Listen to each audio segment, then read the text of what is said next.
Scoop. Here again, your host.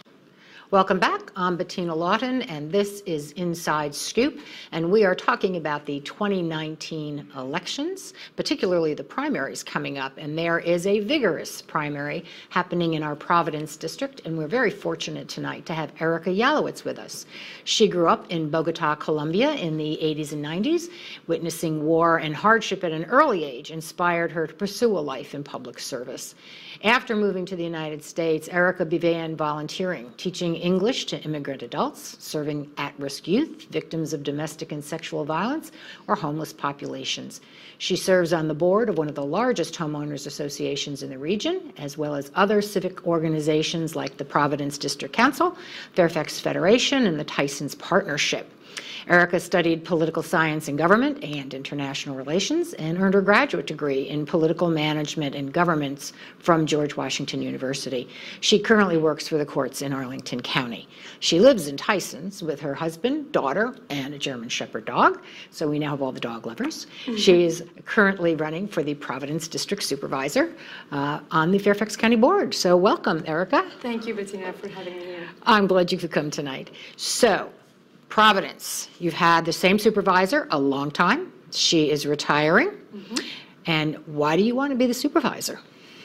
Bettina, I have been volunteering for the last 16 years of my life. And when you volunteer for your community, you realize that you can change one issue one day at a time. Right. But when you have a seat at the table, you can change many issues permanently. And that's what I envision to do.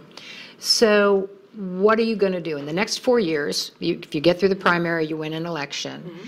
You've got the first 4 years of being a supervisor. What do you want to focus on? Oh, there are so many things that I would like to work on.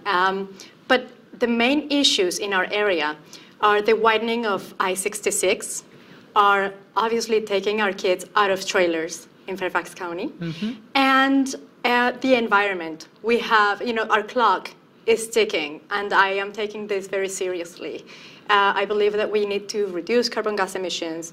I believe that we need to focus on better ways to recycle and manage waste in general, and to make Fairfax County more equitable. Well, I figured you were involved in the environmental issues. I saw a flyer or ad or something, and you were standing there surrounded by waste. It was like, and I was like, wow, that's sort of striking. So what do you think Fairfax should do about it? I mean, they just have this new green initiative, a lot of promises saying we'll do this, we ought to do that. But I keep hearing from my friends in the environmental community that Fairfax hasn't really been doing very much. So we recycle about 20% of our recyclable waste. Mm-hmm. And many businesses, many schools, office buildings could be doing so much more. Landfill space mm-hmm. is the same as anything else. We may be running out of landfill space and looking for ways to send our waste to any other areas. So I believe that if we use the best ways, the best ideas to recycle or to reduce, reuse, and recycle, we will be in a much better place. We can also invest and bring capital and venture capital to invest in waste management and ideas in businesses that can transform this waste into something that we can continue to use instead of sending it to the landfill or sending it for processing, which is something very conflicted since now China, the country that used to buy our waste, mm-hmm. Is not receiving as much, at least plastics for processing. Mm-hmm. Now, is there a way in Providence, because Providence is very diverse. I mean, some people think of Providence as Merrifield. Other people think of it as Tysons. Mm-hmm. Others are thinking of neighborhoods, and all of them are correct because all of that is sitting in the Providence district. Are there different strategies that you need to deal with in terms of improving the environment in these different areas, mm-hmm. or making communities more walkable, or what can we do besides just managing the waste that we're making? Absolutely. So our district is very hybrid, and I love it because we have urban centers in Tysons, Merrifield, and Loring. We have the highest number of metro stations than any other district in the Commonwealth of Virginia. And we are just one district out of 9, right. Because you would argue that probably Arlington County has many more metro stations, but Arlington is a county. Right. We are a district. So we have the urban centers in Tysons, Merrifield, and Loring, and we have single-family home neighborhoods all around the district in Mantua, Oakton, Woodburn, Idlewood. So our approach should be mixed as well. I am focusing on smart growth, environmental stewardship, and mobility. So what does smart growth mean to you? Because it seems to mean different things to different people. Yes. It includes ways to develop and still be sustainable. So focusing growth and density in the urban centers will allow us the economic viability to sustain the rest of not just the district, but the county and the Commonwealth. As you may know, Tysons is the 12th largest employment center in America. So this is a huge economic engine.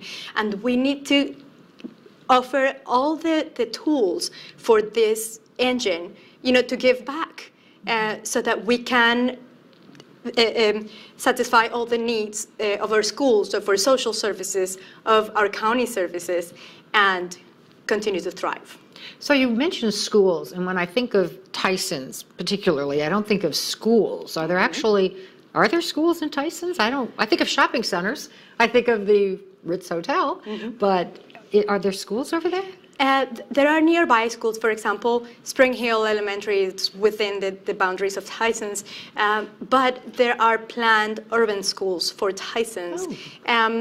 They are still in the plans, and we are, I'm very interested in looking at the plans as, many residential buildings are currently, under construction, and we anticipate that Tysons will grow exponentially in the next 30 years. So as an urban school, I remember reading a year or two ago about Arlington County, I think it was Arlington, that they redid a school, and instead of just getting bigger and bigger, they actually went up and down, or they may have renovated a building to do that. Is that what an urban school is? Yes, basically. I believe that at some point, when you have enough density, you need to start focusing on vertical growth.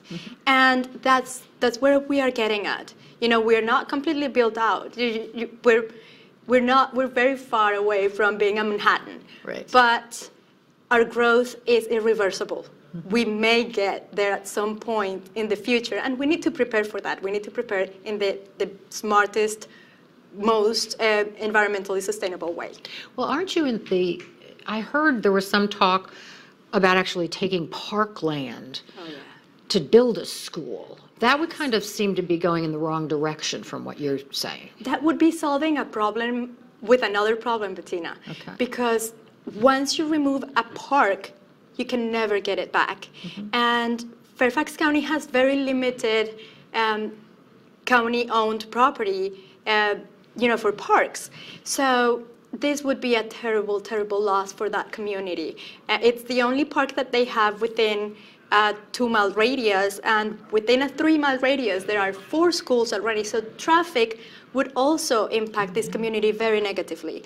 I am strongly opposing the construction of a school here. I completely want to support schools and giving the capacity that we need for our students to go to classes in classrooms as opposed to trailers. But we cannot create a problem to solve another problem. Right. It sounds like there has to be a little bit more creativity going into how we deal with that overcrowding. And that is what I'm all about. I'm all about bringing creativity to local government to solve these issues that need more than one point of view. That we need one more perspective, or evaluate ways that other cities have successfully solved these problems in many other places in the country or in the world. we don't have to reinvent the wheel. Okay. So let me ask about funding these various priorities of the green spaces, expanding the schools. How do we fund the things that you want to do? So we only have one budget. It's about priorities. And priorities and budgets reflect our values. You know, I have been talking with people all around the district, and I have met so many wonderful people who really care about their neighbors, who really care about their children, who really care about the environment, you know, wildlife living in our parks, who really care about the way we move around and, you know, having sidewalks, bike lanes, street lights, etc. So I believe that you need to offer residents solutions to the priorities they need. To the you know, solutions to the problems that they have been advocating for themselves and for their communities. So what do you hear from the people as you go to the doors? What are their biggest priorities? Traffic and transportation is a very difficult issue. And I can't speak for myself. I live 3 blocks away from my grocery store, but I cannot walk there easily. I have to walk across 8 lanes of road to no sidewalk to get there. And you know, if you're a mom with a stroller, you will think about safety for your children. So what do? You drive. And that is not the way that we are, you know, or should be thinking about reducing carbon gas emissions, for example. Right. You know, if you offer the infrastructure for people to walk, to bike, to use an electric scooter or a Segway, you know, so many things that we can use now. But if you offer infrastructure to use those safely, people are going to use them and enjoy public spaces a lot more. Absolutely. And it seems Tyson's would be a good place to try and do that, because you've got people who can live in Tyson's and work in Tyson's and not having to get in the car. But you're right, in Tyson's, though, you got a lot of roadways to walk. I was actually driving through there this morning and saw someone with 3 kids on the corner, and I thought, oh, because she couldn't hold on to all 3 kids, of course, and it really caused me to sort of pause and say, I got to hope one of those kids doesn't get away and be prepared to stop. So I do want to give you an opportunity in the next 10 seconds or so to tell us how people can contact you and participate in your campaign. Absolutely. My website is www.erikaforsupervisor.org. Well, it's better that it's Erika instead of people trying to remember Yalowitz. That's a little tougher to spell. Yes, Erika with a K. Erika with a K. Well, thank you so much for coming. Thank you, Good luck Bettina, in the primary. And thank you. I'm sure I'll see you out there. Absolutely. This is the story of a boy who was very sensitive to lights and sounds. So he built secret hiding places where nothing could get in. The boy didn't like looking people in the eye. It made him feel uncomfortable.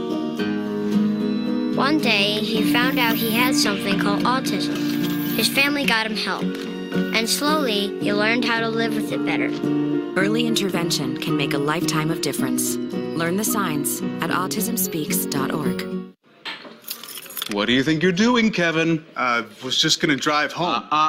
There are several warning signs present that you shouldn't be driving. Like hearing voices? Like your text-to-emoji ratio? Oh man, the selfies. Selfie, nailed it. We all have warning signs that let us know that we're probably not okay to drive.